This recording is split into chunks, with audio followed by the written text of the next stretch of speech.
মুখে দিলেই মিলিয়ে যাবে মাখনের মতো নরম তুলতুলে রসালো মালপোয়া বাড়িতেই বানিয়ে নিতে পারবে। আর এই মালপোয়া এতটাই সুস্বাদু যে একবার বানিয়ে খেলে দোকান থেকে আর কোনোদিন কিনে খাবে না। তো এই রসালো নরম তুলতুলে মালপোয়া তৈরি করার জন্য প্রথমেই একটা নির্দিষ্ট কাপের মাপ করে 2 কাপ আগে থেকে জাল করা দুধ নিতে হবে। এবার এই দুধ ঘন করার জন্য 3-4 চামচ মতো গুঁড়ো দুধ মিশিয়ে দিতে হবে। মেশানো হয়ে গেলে মানে হালকা একটু গরম হলে চুলোটাকে অফ করে দিতে হবে। তারপর এটাকে একটু ঠান্ডা করে নিতে হবে। দুধ একদম ভালোভাবে ঠান্ডা হয়ে গেলে এর মধ্যে অ্যাড করে দিতে হবে ময়দা। আজকের এই মালপোয়াটা আমরা ময়দা দিয়ে তৈরি করব, তাই যেই কাপের মাপ করে দুধ নিয়েছিলাম সেই কাপের 1 কাপ ময়দা অ্যাড করে দিতে হবে। ময়দা অ্যাড করে দেওয়ার পর ভালো করে এটাকে মিশিয়ে নিতে হবে।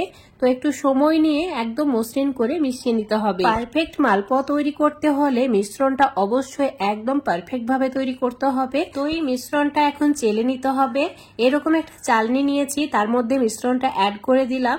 যদি দানা দানা অংশ থাকে তাহলে একটা চামচ বা হাতা দিয়ে এইভাবে একটু নাড়িয়ে নিলেই খুব সহজে এটা গলে যায়। তো মালপোয়া তৈরির আগে অবশ্যই মিশ্রণটা এভাবে একবার চেলে নেবে, তাহলে পারফেক্ট মিশ্রণ রেডি হয়ে যাবে। এইভাবে আমি 10 মিনিট মতো রেখে দিচ্ছি। ততক্ষণে একটা চিনির সিরা তৈরি করে নিতে হবে। ওই কাপের মাপ করে 1.25 কাপ মতো জল অ্যাড করেছি, তার সঙ্গে 1.25 কাপ চিনিও অ্যাড করেছি, অল্প একটু কেশর অ্যাড করে দিয়েছি। তারপর একদম 1 মিনিট ফুটিয়ে নেব।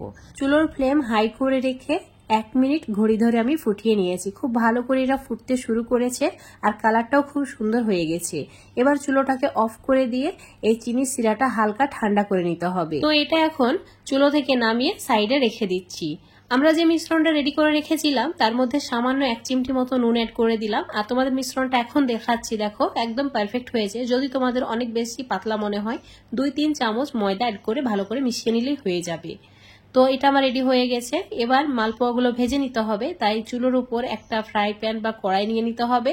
তার মধ্যে অ্যাড করে দিতে হবে অল্প পরিমাণে তেল, আর তেলটা খুব ভালো করে প্রথমে গরম করে নিতে হবে। এখানে অল্প একটু মিশ্রণ অ্যাড করে চেক করে নিতে হবে তেল গরম হয়েছে কিনা। তেল ভালোভাবে গরম হয়ে গেছে, চুলোর ফ্লেমটা মিডিয়ামে রেখেছি। 1 হাতা মতো মিশ্রণ অ্যাড করে এবার একটু ওয়েট করব যাতে মালপোয়াটা চারিদিকটা একটু লাল হয়ে যায়।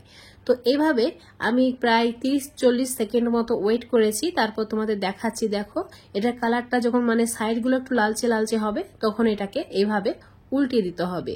অপর সাইডটা 10 সেকেন্ড মতো ভেজে নিতে হবে, তাহলেই মালপোয়াগুলো রেডি হয়ে যাবে। খুবই সুন্দর একটা কালার চলে এসেছে, মানে মাঝটা হালকা একটু সাদা থাকবে আর সাইডগুলো লালচে হবে, দেখতেও খুব সুন্দর লাগে। তো এইভাবেই আমি সবগুলোকে ভেজে নেব।